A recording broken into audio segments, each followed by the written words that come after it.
এই মুহূর্তে রাজধানীর ফার্মগেটে আছেন সহকর্মী ওয়ালিউর সাকিব। সরাসরি যাচ্ছি তার কাছে। এই মুহূর্তেও আমি দেখতে পাচ্ছি যে আমার ঠিক পেছনে কিন্তু গাড়ির সারি রয়েছে এবং বলা যায় যে তীব্র যানজট এবং প্রতিটি সিগন্যালেই গাড়ি কিন্তু দীর্ঘক্ষণ ধরে আটকে রাখা হচ্ছে। বিশেষ করে যে গাড়ির প্রচণ্ড চাপ। আমরা জানি যে সকালে যে দুর্ঘটনাটি ঘটেছিল মেট্রো রেলের যে পিলারের যে বিয়ারিং প্যাড পড়ে একজন নিহত হওয়ার ঘটনা, তারপরে আমরা দেখেছি যে 2.5 ঘন্টা পুরো মেট্রো রেল বন্ধ ছিল।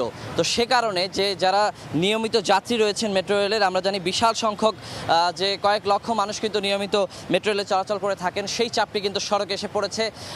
যে যার মতো কিন্তু বাসে, গাড়িতে এবং বাইকে করে গন্তব্যে যাওয়ার চেষ্টা করছেন। তো সেই জায়গা থেকে কিন্তু যে সড়কের যে চাপটি, সেটি অতিরিক্ত চাপ পড়েছে।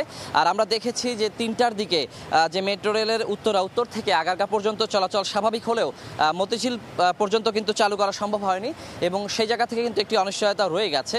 আর সেই কারণেই কিন্তু আসলে সবাই সড়ক পথে আগাচ্ছেন। আর বিশেষ করে যারা হচ্ছে আগারগাঁ থেকে উত্তর কিংবা উত্তর থেকে আগারগাঁ পর্যন্ত যাত্রী রয়েছেন কিংবা আরও দূরে যাত্রী রয়েছেন, অনেকেই কিন্তু যে মেট্রো রেল হয়ে এসেও সড়কে তাদের গাড়ি ধরতে হচ্ছে। আর অনেকে হচ্ছে যে সড়কে আগারগাঁ পর্যন্ত এসে তারপর উত্তরা পর্যন্ত মেট্রো রেলে চড়ছেন।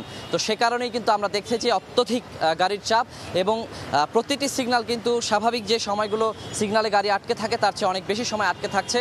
এবং আমি কিন্তু কয়েকজন যাত্রীর সঙ্গে কথা বলছিলাম, তো যাত্রীরাও কিন্তু ভোগান্তির চিত্রটি বলছিলেন।